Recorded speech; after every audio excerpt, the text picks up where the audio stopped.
అంటే పల్లెటూరులో రూరల్ ప్రాంతంలో సీట్లు బాగానే వచ్చాయి కానీ హైదరాబాద్ సిటీలో రాలేకపోయినాయి. ఎక్కువ పీఆర్ఎస్కి వచ్చినాయి కాబట్టి అంటే విద్యార్థులు సిటీల్లో అభివృద్ధి బాగా జరిగిందని వాళ్ళు చెప్పుకుంటున్నారు.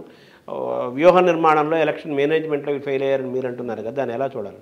హైదరాబాద్లో విద్యార్థికులంతా ఇటు ఎందుకు వేశారనేది తేలాలండి. ఒక్కోసారి ఎన్నికలు కూడా విచిత్రంగా ఉంటాయి. మూడో గ్రూపు ఏదో బీజేపీ లాంటివి చీల్చిందనుకోండి, ఎంఐఎం సపోర్ట్ వల్ల మైనారిటీ ఓట్లు ప్రధానంగా బీఆర్ఎస్కే వచ్చినాయి అనుకోండి, అప్పుడు సహజంగానే బీఆర్ఎస్కు మేలు జరుగుతుంది కదా. అట్లా కూడా జరిగి ఉండవచ్చు, తెలుసుకోవాల్సిన అవసరం ఉంది, స్టడీ చేయాలి. బయటి రాష్ట్రాల నుంచి వచ్చిన వాళ్ళ ఆలోచన కూడా ఒక రకంగా ఉంటుంది, ఇక్కడి ప్రజల ఆలోచన ఒక రకంగా ఉంటుంది. ఇంత నియంతృత్వ పోకళ్ళు పనికిరావనేది ప్రధానమైన ఆలోచనగా ఇక్కడ ఉంటే, బయటి రాష్ట్రాల వాళ్ళకి ఏముంటుందండి, మాకేమీ ఇబ్బంది లేదు, సేఫ్టీ ఉంది, సెక్యూరిటీ ఉంది అని వాళ్ళ ఆలోచన అక్కడికే పరిమితమై చూస్తారు కదా. ఆ కోణం నుంచి చూసినప్పుడు పర్వాలేదులే అనుకునే సంతృప్తి పడవచ్చు. ఇట్లాంటివి ఏవైనా జరిగి ఉండవచ్చు. మొత్తం మీదనైతే ఏది అనేది నేనైతే ఇదిమిద్దంగా చెప్పలేను, కానీ ఇట్లాంటి అనేక అంశాలను కొంత లోతుగా పరిశీలించాలని అనుకుంటున్నా. అన్నిటికంటే మించి ఎక్కడ పౌర ప్రజా సంఘాలు నిలబడి గట్టిగా పనిచేస్తున్నాయో అక్కడల్లా కాంగ్రెస్కి ఎక్కువ లాభం జరిగింది. ప్రజా సంఘాలు ఎక్కడ బలహీనంగా ఉండి ఈ పోయిన 7-8 సంవత్సరాల్లో పెద్దగా కార్యక్రమాలు చేయలేదో అటువంటి ప్రాంతాల్లో కొంత కాంగ్రెస్కు నష్టం జరిగింది. ఆ ప్రజా సంఘాలు కూడా హైదరాబాద్లో బలంగా ఉండి ఇక్కడ పేద వర్గాల సమస్యలను ఎజెండా మీద నిలబెట్టగలిగి ఉంటే ఇక్కడ కూడా ఫలితాలు ఇంకో రకంగా ఉండేవి. అంటే బొటాబొటీ మార్కులతోనే పాస్ అయినట్టుగానే భావించాలి కదా ఈ ఫలితాలు. అవును, ఒక పక్క బీఆర్ఎస్, ఇంకో పక్క బీజేపీ ఉన్న నేపథ్యం, ఇంకో పక్క ఎంఐఎం ఉన్న నేపథ్యంలో ఈ ప్రభుత్వాన్ని కాపాడుకోవటము, కాంగ్రెస్ ప్రభుత్వాన్ని కాపాడుకోవటం కూడా ఒక సవాలు కదా, ఇంత చుట్టూ ఇంత ప్రత్యర్థుల మధ్య. సవాలే, పెద్ద సవాలే. నేను అనుకోవటము చాలామంది బీఆర్ఎస్ నాయకులు చేస్తున్న ప్రకటన అయితే అది రాజ్యాంగ వ్యతిరేకమైంది, అనాగరికమైంది కూడా. నేను కొంటా, పైసలు పోసి ఎమ్మెల్యేలను గుంజుతా, చీలుస్తా పార్టీని, నేనే మళ్ళీ అధికారంలోకి వస్తా. ఒకటి ఇది అహంభావం, రెండు ఇది తప్పుడు ధోరణి, మంచి ధోరణి కాదు ఇది. ప్రతి ఒక్కడు రేపు బలవంతుడైతే నేను కొనుక్కుంటా, ఏమన్నా చేస్తా, నా ఇష్టానుసారంగా ప్రభుత్వంతో నేను ఆడుకుంటా అంటే అది కరెక్ట్ కాదు. ఏ కాంగ్రెస్ ప్రభుత్వం అయితే కేంద్రంలో ఉన్నప్పుడు ఈ తెలంగాణను ఇచ్చిందో అదే కాంగ్రెస్ పార్టీ తరపు నుంచి గెలిచిన వాళ్ళు తర్వాత ఆ పార్టీ నుంచి టీఆర్ఎస్లోకి మారిన సందర్భాన్ని 2 ఎన్నికల్లో చూసాం కదా. సో ఇటువైపు వీళ్ళ వైపు ఎమ్మెల్యేల వైపు కూడా ఆ లొసుగు ఆ వైపు ఉంది కదా. అది గెలవకపోతే మీరు అన్నట్టు 59 సీట్లు వచ్చినా ప్రమాదం ఉండేది, కానీ అట్లా కాదు కదా, గెలిచిండ్రు. అధికారం వాళ్ళ చేతిలో ఉంది. ముఖ్యమైనటువంటి అందులో గుంపు నాయకులందరికీ మంత్రి పదవులు వచ్చినాయి. అందులో ఉన్న కొన్ని అధికార కేంద్రాలు అనుకుంటే దాదాపు అందరూ అకామిడేట్ అయినరు, మిగిలిన వాళ్ళు రేపు అకామిడేట్ అయ్యే ఛాన్స్ ఉంది. రెండోది, ప్రభుత్వం అనేది ప్రజారంజకంగా పాలిస్తే ప్రజలే కాపాడుకుంటారు, అది చాలా కీలకమైంది. మూడోది ఏంటంటే 9 ఏళ్ల పాలనపై ఎంత ప్రచారం అయితే చేయాలో అంతగా ప్రచారం ఇప్పటి వరకు చేయలేదు. కనుక ఈ ప్రభుత్వం శ్వేతపత్రాలు విడుదల చేయటం మొదలు పెడితే ఆ శ్వేతపత్రాల ఆధారంగా మనం చాలా గట్టిగా నిలబడి మనం ఒక ప్రచారం కనుక చేయగలిగితే అప్పుడు సహజంగానే బీఆర్ఎస్ కోలుకోవటం కూడా కష్టమవుతుంది. ఒక నైతికంగా దెబ్బతిన్న తర్వాత మళ్ళీ నేను ఎమ్మెల్యేలను కొంటా అంటే సాహసం చేయరు, ఎవరైనా సాహసం చేయరు. పోతే బదనామవుతాం అనుకుని, పోతే పోయింది రాజకీయంగా, ఇక నేను గెలిచినా గెలవకపోయినా పర్వాలేదు అనుకునేటోళ్ళు ఎవరో ఒకరిద్దరు ఆ పని చేస్తారు తప్ప మిగతా వాళ్ళు ఆ సాహసం చేయరు, కెరీర్ను వదులుకోరు. కాబట్టి చాలా కీలకం ఏంటంటే ప్రజలకు చేరువ కావటమే కాంగ్రెస్ ముందున్న ఏకైక మార్గం. బీఆర్ఎస్ చేసిన తప్పిదాలను ప్రజల్లోకి తీసుకుపోవాలి, ప్రజారంజకమైనటువంటి పాలనను నెలకొల్పాలి, ప్రజా సంక్షేమాన్ని పెంపొందించడానికి జాగ్రత్తగా ప్రభుత్వ విధానాలను తయారు చేయాలి. ఇది చేయగలిగితే ఏ శక్తి కాంగ్రెస్ని ఏమీ చేయజాలదు. ఆ కోణంలో ఆ దిక్కు నుంచే ఆ దిక్కే ప్రభుత్వ ప్రయాణం ఉంటుందని నేనైతే ఎందుకో ఈ వారం 10 రోజులుగా చూసిన చర్యలు చూసినాక అవకాశం ఉంది అని నాకు అనిపిస్తుంది. ఒక పార్టీ తరపున నిల్చొని గెలిచి తర్వాత వెంటనే అనేక రకాల లెక్కలు, సమీకరణలు, ప్రలోభాలు, కారణాలు ఏదైనా కానీ స్వార్థంతో వెంటనే పార్టీలు మారిపోతున్న దాన్ని మనం చూస్తూనే ఉన్నాము. ఇప్పుడు ఆయన కోమటిరెడ్డినే మనం ఉదాహరణగా తీసుకుందాము. ఆయన కాంగ్రెస్ నుంచి వచ్చాడు, మళ్ళీ బీజేపీలో చేరాడు, ఇంకా 1 year సంవత్సరం ఉండకముందే మళ్ళీ తిరిగి కాంగ్రెస్లో చేరాడు, గెలిచాడు.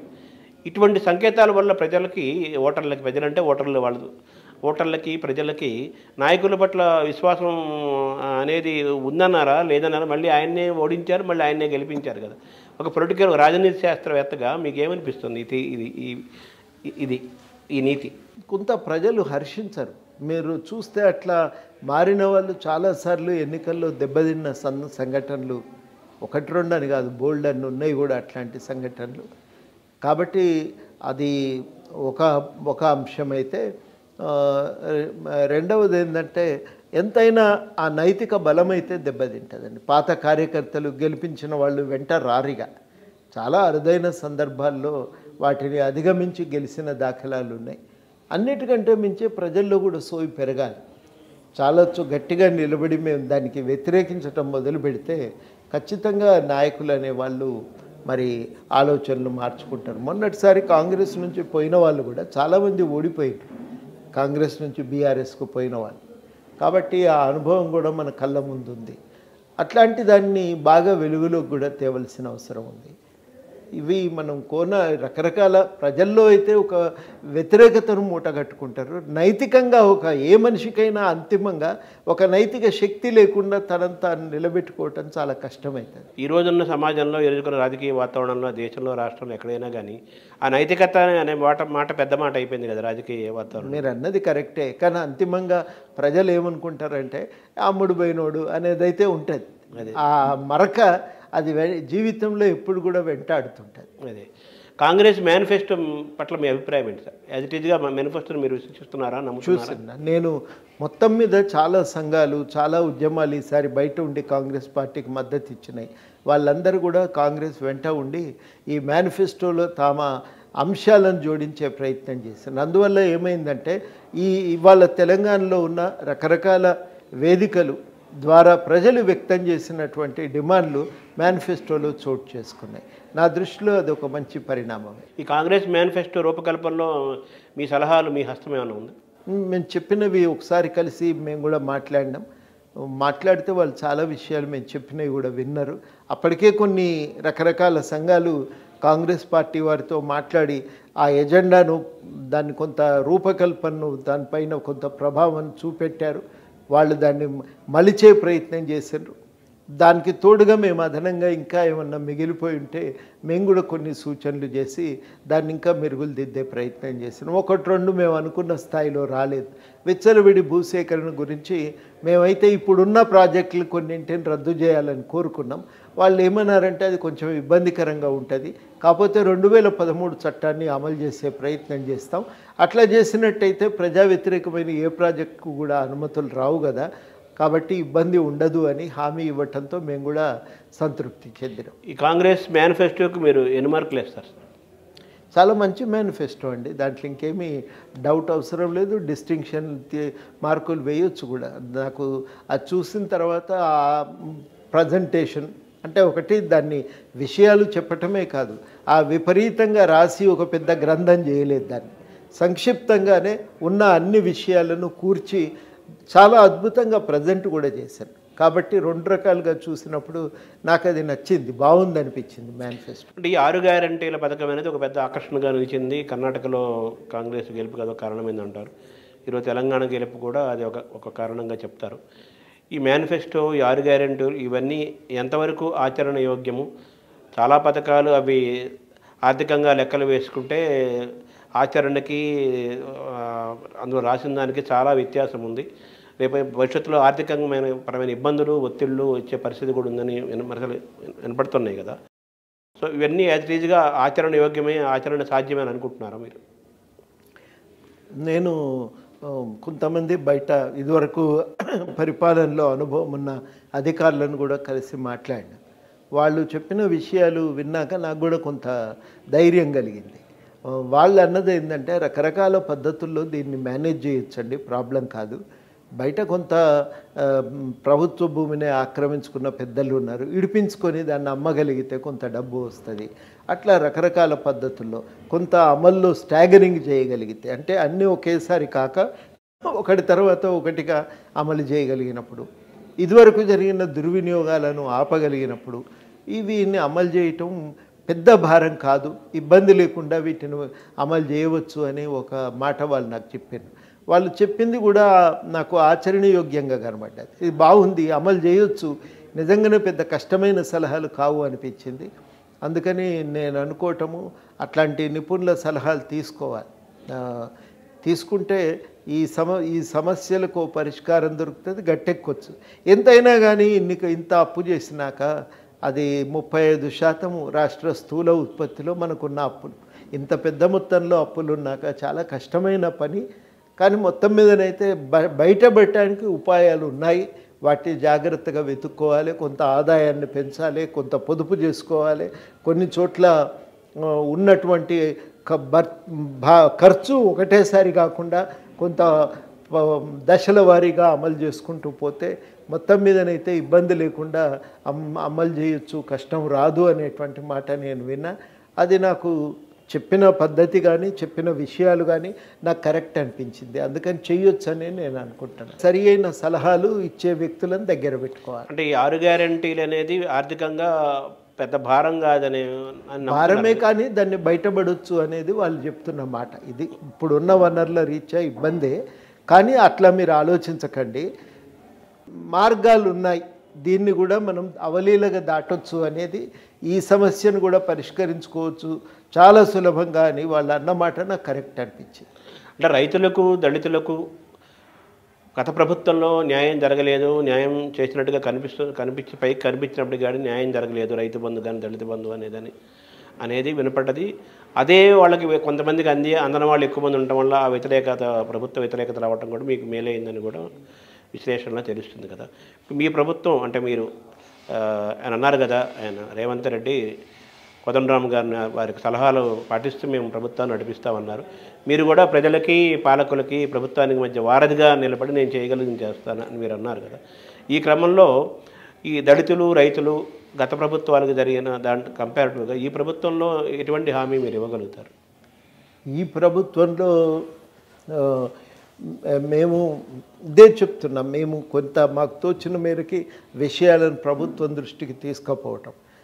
నిజంగా కూడా నాకు ఆశ్చర్యం కలిగించిన విషయం ఏంటంటే, ఈ 10 రోజులుగా గవర్నమెంట్ ఏర్పడ్డప్పటి నుంచి ఇప్పటిదాకా ప్రజలు వచ్చి ఎన్ని విషయాలు చెప్తున్నారు అని అంటే, అరే నిజంగానే ఒక భావ వ్యక్తీకరణకు కూడా అవకాశం లేకుండా పోయింది కదా తెలంగాణలో అని అనిపిస్తుంది.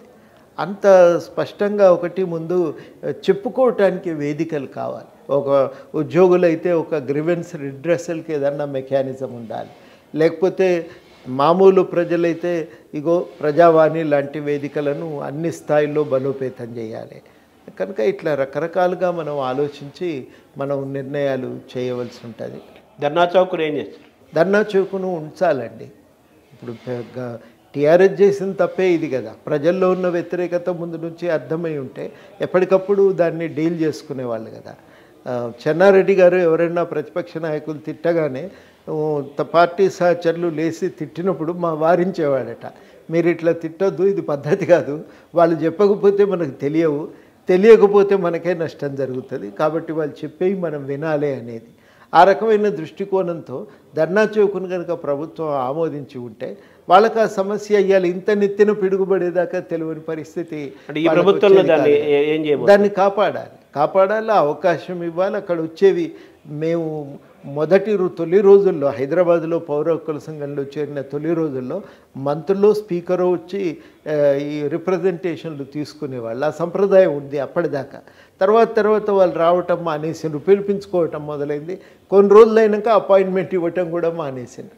అట్లా జరిగింది. వాటిని పునరుద్ధరించాలి. అవసరమైతే మంత్రులకు మీరు వచ్చి ఇవ్వచ్చు మీ రిప్రజెంటేషన్ అని చెప్పి వాళ్ళకు అవకాశాన్ని కల్పించాలి. అట్లా అయితే ఏమవుతుందంటే ప్రభుత్వానికి లాభం కదా, సమస్యలు తెలుస్తాయి, వెంటనే పరిష్కారాన్ని వెతుక్కోవచ్చు. అట్లాంటిది ప్రభుత్వం దాన్ని పునరుద్ధరించాలి. కొన్ని పాత సంప్రదాయాలకు కూడా మళ్ళీ జీవం పోయాలి. ప్రజా దర్బారును ఏ విధంగా సద్వినియోగం చేయాలని మీరు అనుకుంటున్నారు? మీ సూచన? ప్రజలకు కొన్ని సమస్యలు ఎట్లుంటాయి కదా అంటే, కింద ఎవరు చెప్పినా కావు, వచ్చి మనం ఒక ముఖ్య నాయకునికి చెప్పినామంటే ఒక ఊరట. అందుకని అది ఉండాలి. ప్రజలకు కష్టం సుఖం చెప్పుకోవటానికి అవకాశం కల్పించాలి. ఇప్పుడు కేసీఆర్లో మీకు ప్రధానంగా అంతగా నచ్చనిది ఏంటి? రేవంత్ రెడ్డిలో మీకు అంతగా నచ్చింది ఏంటి? నిరంకుశత్వమే నాకు కేసీఆర్లో నచ్చదు. మనుషులను లెక్క చేయకపోవటము, ఒక విచ్చలవిడిగా అధికారాలను ఉపయోగించటం, చిన్న అభిప్రాయ భేదాలను కూడా సహించకపోవటం, అట్లా అభిప్రాయ భేదాలు వ్యక్తం చేసినందుకు మనుషుల పట్ల చాలా దురుసుగా దౌర్జన్యంగా వాళ్ళతో వ్యవహరించడం ఇవేవి కూడా కరెక్ట్ కాదు. ఒక కాలం మారింది, వెనకటి కాలం కాదు కదా, రాజుల కాలంలో లేం, దొరల కాలం కాదు ఇది. మనం మామూలు ప్రజాస్వామ్యంలోకి వచ్చినప్పుడు మనిషిలో వినటం నేర్చుకోవాలి, సహనం ఉండాలి. కొంత ఈ రెండు లేకపోతే పాలకుడు కాలేడండి. అవి లేకపోవటమే ఆయనలో ఉన్న పెద్ద లోపం. రేవంత్ రెడ్డిలో మీకు నచ్చినది ఏంటి సార్? కొంత ఒకటి వింటాడు, ఎవరైనా పోతే కనీసం మర్యాదగా పలకరిస్తాడు. ఆయనతోని ఇప్పటివరకైతే విసుగుతో దురుసుగా సమాధానం చెప్పిండు, మాకు నచ్చలేదు మాకు అన్న వాళ్ళు ఒక్కరు కూడా కనబడలేదు. అంటే దొరల రాజ్యంపై మళ్ళీ రెడ్డి రాజ్యం వచ్చిందని కూడా ఒక మాటలు కూడా వినబడుతున్నాయి కదా, దాన్ని ఎలా చూస్తారు సార్? ఆ మాట రాకుండా చూసుకోవాలి కదా, ఆ మాట చూసుకోవాలి. బాధ్యత కాంగ్రెస్ పార్టీ నాయకత్వం మీద ఉంది. ఏ ప్రభుత్వమైనా ప్రజల ప్రభుత్వంగా నడవాలి. వాళ్ళే ప్రకటించారు కదా ఇది ప్రజారాజ్యం అని చెప్పి. ప్రజలందరి రాజ్యంగా ఉంది అనేటువంటి ఒక నమ్మకం ప్రజల్లో కలిగినప్పుడే లాభం అవుతుంది, లేకపోతే కష్టం కాదు, ఇబ్బంది అవుతుంది. అట్లా రాకుండా చూసుకోవాల్సిన అవసరం ఉంది. అంటే రేవంత్ రెడ్డి గారు మొదటి నుంచి కూడా, ఎన్నికలకు ముందు నుంచి కూడా మీ సలహాలు తీసుకున్నారు, అనేక వేదికల్లో మీరు ఉన్నారు. తర్వాత ఆ గెలుపులో మీ పార్టీ తరపు నుంచి కూడా ఆయన వైపు నడిచారు, గెలుపులో భాగస్వామి అయ్యారు. అధికారం వచ్చిన తర్వాత కూడా ఆయన కోదండరామ్ గారి సలహాలు తీసుకుంటాను, వారి సలహాల మేరకు ఎక్కడెక్కడ వారు ఉపయోగపడితే సలహాలు తీసుకుంటూ నడిపిస్తామన్నారు కదా. మీకు ఏమైనా ఒక రాజ్యసభకు వెళ్తున్నారా, లేకపోతే ఎమ్మెల్సీకి వెళ్తున్నారా, మంత్రి అవ్వబోతున్నారా, చీఫ్ అడ్వైజర్గా ఉండబోతున్నారా అనేది కూడా ఇప్పుడు చర్చగా సమాజంలో, తెలంగాణ సమాజంలో నడుస్తోంది కదా. అదేంటి సార్, దానికి ఏమైనా క్లారిటీ ఇస్తారా? వారే అన్నారు కదా, ఒక కీలకమైన స్థానంలో పెట్టుకుంటాము, వారందరి సలహాలు కూడా మేము ఉపయోగించుకుంటామని. అదే నాకు ఇప్పటివరకు ప్రధానంగా తెలిసిన విషయము. నిర్దిష్టంగా ఇంకేం చేస్తారు అనేది నేను వెళ్ళి అడగలేదు. అంటే మీకు కీలకం అంటే మీరు ఏ ప్లేస్లో ఉంటే ఇది నాకు కరెక్ట్ ప్లేసు, నేను అనుకున్న ఉద్యమానికి, నేను కోరుకున్న తెలంగాణకి, నేను చేసిన ఉద్యమాలకి న్యాయం జరుగుతుంది మీరు అనుకుంటున్నారు? పని చేయటానికి హోదా ముఖ్యం కాదండి. హోదాని కదా నేను అనేది, పని చేయటానికి పలానా స్థానమే ఉపయోగం అని అనుకోవటానికి లేదు. చేయటానికి చిత్తశుద్ధి ఉండాలి, కానీ ఏ స్థానం ఇచ్చినా దాన్ని సద్వినియోగం చేసుకునే అవకాశం అయితే ఉంటుంది. చేయదలుచుకోకపోతే ఎంత పెద్ద అవకాశం దొరికినా దానివల్ల ప్రయోజనం ఉండదు. అంటే మొత్తం మీ ప్రొఫైల్, మీ ట్రాక్ రికార్డు, మీ జీవితం అంతా చూసిన వాళ్ళందరికీ మీరు నిజాయితీ పరులు, అందరికీ తెలిసిన విషయం ఏది, ఉద్యమం 100% మీరు మచ్చలేని వ్యక్తి, అది అందరికీ తెలుసు. అన్ని ప్రాంతాల వాళ్ళకి, అన్ని పార్టీల వారు ఆ విషయంలో ఏకీభవిస్తారు. మీరంటే పడిన వాళ్ళకు కూడా లోపల మీ పట్ల మంచి అభిప్రాయం ఉంటుంది కదా. ఇప్పుడు ఈ ప్రజలకి ప్రభుత్వాన్ని మధ్య వారధిగా ఉండే క్రమంలో గతంలో కేసీఆర్ చేయంది రేవంత్ రెడ్డి ఈ ప్రభుత్వంలో మీరు ఎటువంటి పాత్ర పోషించి ఆ గ్యాప్ను తొలగిస్తారు ప్రజలకి ప్రభుత్వానికి మధ్య? ప్రధానంగానైతే ఒకటి, ప్రజల సమస్యలు ప్రభుత్వానికి చెప్పుకోవటానికి అవకాశాలు లేకుండా పోవటం అనేది పెద్ద సమస్య. ఈసారి అట్లా ఉండకూడదు. ఏదన్నా తప్పు జరిగింది అనిపించినప్పుడు ప్రభుత్వానికి చెప్పుకోవటానికి అవకాశం ఉండాలి. అట్లాంటి ఒక వారధిగానైతే మనం ఉపయోగపడాలనేది మాకున్న ఆలోచన. ఎట్లయితే ఆ వారధి కాగలుగుతాం, ఏమేం చేయగలం అనేది మరి గవర్నమెంట్ ఏమన్నా ప్రతిపాదన పెడితే మేము కూడా చర్చించగలుగుతాం కదా. కోదండరామ్ గారు చీఫ్ అడ్వైజర్గా అయ్యే అవకాశం ఉందని కొంతమంది అంటున్నారు, కొంతమంది ఎమ్మెల్సీ చేసి మంత్రి చేసే అవకాశం ఉందని కొంతమంది అంటున్నారు, కొంతమంది రాష్ట్రకు పంపించారు కదా అని అంటున్నారు. మీకేమన్నా ఇదైతే కరెక్ట్ అని కానీ ఇది కరెక్ట్ కాదని మీకు ఒక క్లారిటీ ఏమైనా ఉందా? మీరు? నేను అట్లా ఆలోచించలేదు. వాళ్ళు ఏదో ఒకటి అన్నారు కదా, నిర్ణయం తీసుకుంటారు అని చెప్పి నేను అనుకుంటాను. తెలంగాణ జనసమితి పార్టీని మీరు స్థాపించారు. మీరు పార్టీ స్థాపించిన దానికి ఫలితం దక్కిందా? మీరు అనుకున్నది సాధించారా? మీరు ఎక్కడున్నారు ఆ పార్టీ పరంగా? ఈసారి అయితే ఒక పాత్ర పోషించడం, ప్రజల్లో కూడా గుర్తింపు ఉంది. ఏది అడగకుండా సంపూర్ణంగా కాంగ్రెస్ గెలుపు కోసం వాళ్ళు చిత్తశుద్ధితో ప్రయత్నం చేశారనే గుర్తింపు అయితే మాకు దొరికింది. చాలా ఆ గుర్తింపు. మేమేదో వెంటనే ప్రభుత్వాలను మేము ఏర్పాటు చేయగలిగే శక్తి వస్తుందని మేమేం ఆశపడటం లేదు. మేము ప్రధానంగా కోరుకునేది ఏంటంటే, కొన్ని రాజకీయ సంప్రదాయాలు మన దగ్గర బాగాలేవు. డబ్బులు పోసి గెలవటం, మందు పోసి ఓటర్లను ఆకర్షించే ప్రయత్నం చేయటము, ఇవన్నీ కరెక్ట్ కాదు. ప్రజలు కేంద్రంగా రాజకీయాలు నడవాలి, పైసలు కేంద్రం కాదు అనేది మాకున్న ఆలోచన. అంటే మీ ఆలోచన, మీ ఆశయాలు అవన్నీ దాన్ని ఎవరు తప్పుపట్టరు. మీ క్యారెక్టర్ అటువంటిది, మీరు ఆ సిద్ధాంతాల మీదే ఆ పార్టీ ఒకటి స్థాపించారు కానీ చుట్టూ మరి ఇప్పుడున్న రాజకీయాల్లో మీ అవన్నీ ఆచరణ సాధ్యం కానివని మీకు తెలుసు కదా. ప్రయత్నం అయితే సాగాలి కదా. అదే అది మంచి లక్ష్యం అనుకుంటే ప్రయత్నం అయితే జరగాలి. మన ప్రయత్నం ఆ దిశగా తీసుకుపోదాం. ఒక్కొక్క అడుగు ఉన్నట్టుగా ఏక క్షణంలో ఒకే క్షణంలో మొత్తం మార్చగలుగుతాం అనటానికి ఎవరి దగ్గర మంత్రదండం లేదండి. మార్పు అనేది అది క్రమానుగతంగా సాగుతుంటుంది. ఆ మార్పును సాధించడానికి చేయవలసిన కాడికి ప్రయత్నం చేయాలి. ఒక్కొక్క విలువను మాతో కన్నాభిరణ్ గారు చెప్పేది, ఒక్కొక్క విలువను పాదుకొల్పటానికి ఒక తరం మునగాల్సి వస్తుంది. అంత కష్టపడితే కానీ సమాజాలు ఒక విలువలు నిలబెట్టడం సాధ్యం కాదని మేము అది చాలా నేర్చుకున్నాం. కాబట్టి తొందర లేదు, చేయవలసిన పని అయితే ఇది. ఆ పని మనం చేసుకుంటూ పోదామనేదే మాకున్నటువంటి ఆలోచన. ఆ మార్పు ఏ మేరకు ముందుబడినా మేము గెలిచినట్టే అని మేము భావిస్తూ ఉంటాం. అంత మేరకు కొంత ఆత్మవిశ్వాసం, కొంత మన పాత్ర ఒకటి ఉంది అనే గుర్తింపు, ఇవి రెండు కూడా మాకు అర్థమవుతున్నాయి. అనేక రంగాలతోటి అనేక సంఘాలతోటి మీకు అనుబంధము ప్రయాణం ఉన్నప్పటికీ కూడా ముఖ్యంగా మీరు అధ్యాపకులు, ఆచార్యులు, ఉపాధ్యాయ సంఘాలతోటి అలాగే ఉద్యోగ సంఘాలతోటి మీకు అనుబంధం చాలా గొప్పది కదా. ఈ సంఘాలకి మీ రంగాలకి మీ వైపు నుంచి ఏమి ఆశించవచ్చు ఆయా రంగాల వారు? వాళ్ళందరూ కూడా మొట్టమొదట వాళ్ళు అనుకునేది గవర్నమెంట్తో మాకు ఒక బలమైన లింకు ఉండాలి, మేము ఏదైనా పోయి మాట్లాడుకునే వెసులుబాటు ఉండాలని కోరుకుంటున్నారు. అది అందరు కూడా కోరుకుంటున్నారు. ఒక సమయం ఇప్పియండి, ఒకసారి కలుద్దాం, మాట్లాడదాం అనేదే ప్రతి ఒక్కరు కూడా ప్రధానంగా లేవనెత్తుతున్న డిమాండ్. ఏ మేరకు వీలైతే ఆ మేరకు మేము ఆ పైన అయితే చేస్తూనే ఉన్నాం. ఈసారి టీఆర్ఎస్ ప్రభుత్వానికి మన జరిగిన ఓటింగ్లో వ్యతిరేకతలో యువత నిరుద్యోగులు కూడా ఎక్కువగా ప్రభుత్వాన్ని వ్యతిరేకించారు, ఓటు అధికార పార్టీకి వ్యతిరేకంగా వేశారని కూడా విశ్లేషణలో వచ్చిన రిపోర్టు నివేదికలు కనిపిస్తున్నాయి. యువకులు, నిరుద్యోగులు, వీళ్ళకి మీ ప్రభుత్వం నుంచి మీరు ఏం చేయబోతున్నారు? తప్పనిసరిగా ఉద్యోగాల కోసం ఒక క్యాలెండర్ని ప్రకటించాలి. అది ఒక మొదటి స్టెప్. ఆ క్యాలెండర్ ప్రకటిస్తే పిల్లల్లో మళ్ళీ సరే మనం చదువుకోవచ్చు, ఉద్యోగాలకు పరీక్షలు బాగా రాస్తే మనకు కూడా ఉద్యోగం వచ్చే అవకాశం ఉందని వాళ్ళు అనుకుంటారు. అది ఫస్ట్ జరగవలసిన పని. ఆ తర్వాత యువతకు సంబంధించి ఒక విధానం తేవాలి. అదేవిధంగా ఉపాధి కల్పన కోసం ప్రభుత్వం వెలుపల జరగవలసిన ప్రయత్నాలను, తీసుకోవలసిన చర్యలను కూడా గుర్తించి వాటిని అమలు చేసే ప్రయత్నం చేయాలి.